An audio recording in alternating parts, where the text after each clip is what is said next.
अमन बेरोजगार था, हर दिन काम की तलाश में दर-दर भटकता, इंटरव्यू देता, लेकिन कहीं भी उसकी किस्मत साथ नहीं देती। थका हारा घर लौटा तो माँ ने चिंता से पूछा, क्या हुआ बेटा, आज भी काम नहीं मिला? अमन उदास होकर बोला, नहीं माँ, पता नहीं मेरा किस्मत इतना ख़राब क्यों है। माँ मुस्कुराई और बोली, बेटा, किस्मत रोने से नहीं बदलती, मेहनत और धैर्य से ही असली रास्ता दिखाते हैं। आ तुझे एक कहानी सुनाती हूँ। बहुत समय पहले एक प्रतापी राजा था। उसके राज्य समृद्ध था, खेतों में हरियाली, खजाने में सोना चांदी, प्रजा खुशहाल। लेकिन राजा खुश नहीं था। कारण यही था कि उसके 4 रानियां थीं, पर किसी की संतान नहीं थी।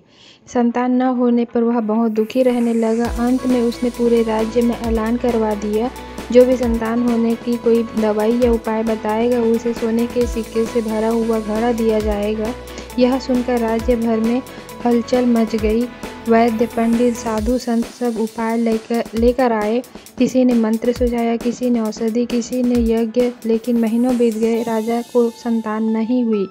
राजा और भी निराश होने लगा। उसे लगने लगा कि शायद किस्मत ही साथ नहीं दे रही।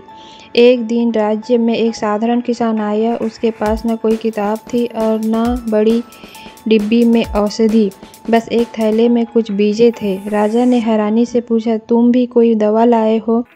किसान ने विनम्रता से कहा, महाराज, संतान का सुख सिर्फ दवा से नहीं मिलता, धैर्य, सेवा और सही जीवन शैली से मिलता है। यह बीज लीजिए, इन्हें खुद बोइए, रोज पानी दीजिए और धैर्य रखिए। जब तक पौधे फल नहीं देंगे तब तक उम्मीद मत छोड़िए। राजा ने सोचा, वैसे भी सारे उपाय कर चुका हूँ, यह भी कर के देखता हूँ। उसने बगीचे में पौधे लगाए और उन्हें रोज पानी देने लगा। दिन महीनों में बदले, महीने सालों में। पौधे धीरे धीरे हरे भरे पेड़ बने और फल देने लगे। इसी दौरान समय बदला और राजा की सबसे छोटी रानी गर्भवती हो गई। पूरे महल में खुशी छा गई।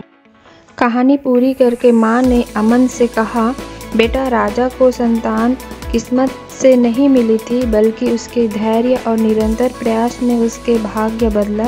अगर वह बीच में हार मान लेता तो कभी सुखी न होता। अमन ने माँ की आंखों में देखते हुए कहा, मतलब माँ, मुझे किस्मत को कोसने के बजाय लगातार मेहनत करनी होगी। माँ ने सिर पर हाथ फेरते हुए कहा, हाँ बेटा, किस्मत मेहनत लोगों के दरवाजे पर ही दस्तक देती है। जब तक हार नहीं मानोगे, एक दिन सफलता जरूर मिलेगी। कहानी से हमें सीख मिलती है कि किस्मत रोने से नहीं बदलती, बल्कि लगातार मेहनत और धैर्य से बदलती है। हार मानना आसान है, लेकिन जीत हमेशा धैर्य रखने वालों की होती है। कहानी आपको अच्छी लगी तो लाइक, शेयर, सब्सक्राइब जरूर कीजिएगा।